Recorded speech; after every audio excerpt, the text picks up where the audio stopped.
ইসলামাবাদে যুক্তরাষ্ট্র ইরানের যুদ্ধবিরতি আলোচনার মধ্যেও লেবাননে ভয়াবহ হামলা অব্যাহত রেখেছে ইসরায়েলি বাহিনী। ড্রোন, বিমান ও স্থল হামলায় চলছে হত্যা ও ধ্বংসযজ্ঞ। টোল ও জেবচিত শহরসহ দক্ষিণ লেবাননের বিভিন্ন জায়গায় শোনা যাচ্ছে মুহুর্মুহু বিস্ফোরণের শব্দ। কয়েকদিনের হামলায় বেসামরিক অবকাঠামো ধুলোর সঙ্গে মিশে যাওয়ায় হতাহতদের উদ্ধারে হিমশিম খাচ্ছেন উদ্ধারকর্মীরা।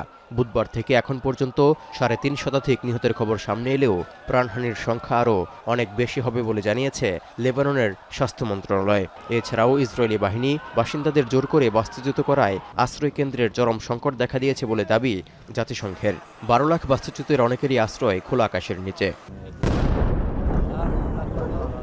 এদিকে ভূখণ্ড দখল করে দক্ষিণ লেবাননে থাকা ইসরায়েলি বাহিনীকে লক্ষ্য করে পাল্টা হামলা চালাচ্ছে হিজবুল্লাহও। তাদের ক্ষেপণাস্ত্র হামলায় ইসরায়েলের অনেক অবকাঠামোয় আগুন ধরতেও দেখা গেছে।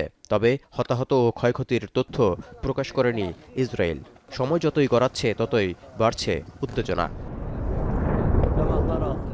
এমন পরিস্থিতির মধ্যে আগামী মঙ্গলবার ওয়াশিংটনে বসতে যাচ্ছে লেবানন ইসরায়েল। হিজবুল্লাহ ও ইসরায়েলের মধ্যে যুদ্ধবিরতি নিয়ে আলোচনার লক্ষ্যে বৈঠকটি হবে বলে জানিয়েছে লেবাননের প্রেসিডেন্ট কার্যালয়।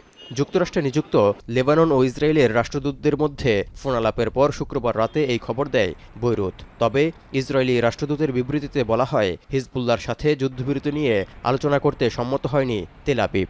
এমনকি হিজবুল্লাহকে শান্তির পথে প্রধান বাধা বলেও দাবি করা হয়। ইসরায়েলের এমন বিবৃতির পর শেষ নিঃশ্বাস পর্যন্ত লড়াই চালিয়ে যাওয়ার হুমকি দিয়েছেন হিজবুল্লাহর মহাসচিব নাইম কাশেমিও। এই অবস্থায় লেবাননে যুদ্ধবন্ধের আশা অনিশ্চিত হয়ে পড়েছে। বাস্তবতা হলো, যে কোনো যুদ্ধবন্ধে প্রয়োজন হয় সংঘাতে লিপ্ত দুপক্ষের সমঝোতা, যা থেকে এখনও অনেক দূরে ইসরায়েল ও হিজবুল্লাহ।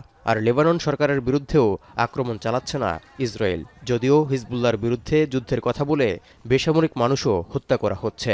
এমন বাস্তবতায় ওয়াশিংটনে আলোচনার টেবিলে লেবানন ইসরায়েলের মূল এজেন্ডা কী হবে তা নিয়ে উঠেছে প্রশ্ন।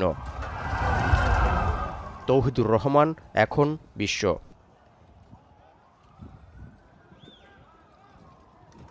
নায়াসিনামাইড ও স্যালিসাইলিক সমৃদ্ধ লিলি ফেস ওয়াশ, যা ফেসের ডেড স্কিন সেল দূর করে দেয় দ্বিগুণ ফাস্টার ব্রাইটেনিং।